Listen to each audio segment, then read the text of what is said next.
One Divine Line to Health is run by Esther Flores. The registered nurse by trade has been very vocal over the years about the human trafficking problem here in the state, but especially in the Columbus Hilltop area. While she spends much of her time helping women caught in the traps of the trade, she hopes to soon open a full-time drop-in center. Every Friday night, Esther Flores packs up her red truck, also known as the Love Bug, to help women caught in human trafficking and their children. And what's really important is that we're going to meet them where they're at. Meeting them where they're at often means treating their wounds after they've been beaten, providing food, blankets, and Narcan, as many are homeless, often living in abandoned houses, addicted to drugs, and afraid for their lives.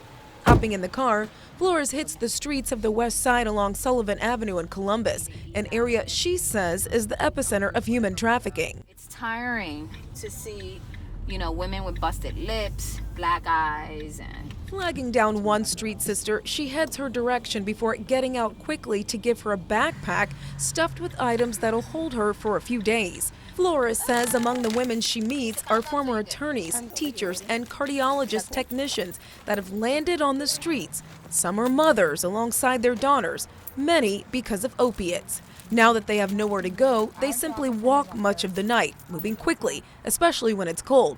But she makes sure to find as many as she can, reminding them that someone cares. Flores says she helps 40 to 50 women on the streets each Friday night, mainly 18 to 54-year-olds.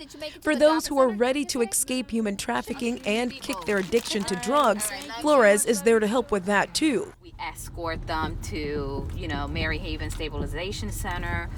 Sometimes I have to take them to the hospital. When Flores isn't riding through the streets of Columbus, she's at this drop-in center, a collaborative effort with Garrett Recovery House.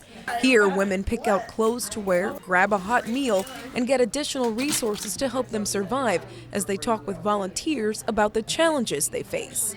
Today alone was a lifesaver for me. Just knowing today was Thursday and being able to come here, and have everything that we have. Yeah. This street sister says it's rough out there. It's not a good feeling. It's real scary. But it does help to know that you have the community out here, and it's not too many. You won't get very far out here. Somebody will help you. In the last 3 years, she's seen an increase of women coming for help. In 2017, they served 150 women, children, and trans women. In 2019, that number jumped 10 times that, with them serving over 1,500 who've been trafficked from across the country to here, and that was just on the west side alone. Back to the streets, Flores says it's nonstop, often finding women in the alleyways, hiding in these bins, out of fear or no place to go. Drop-in centers do work.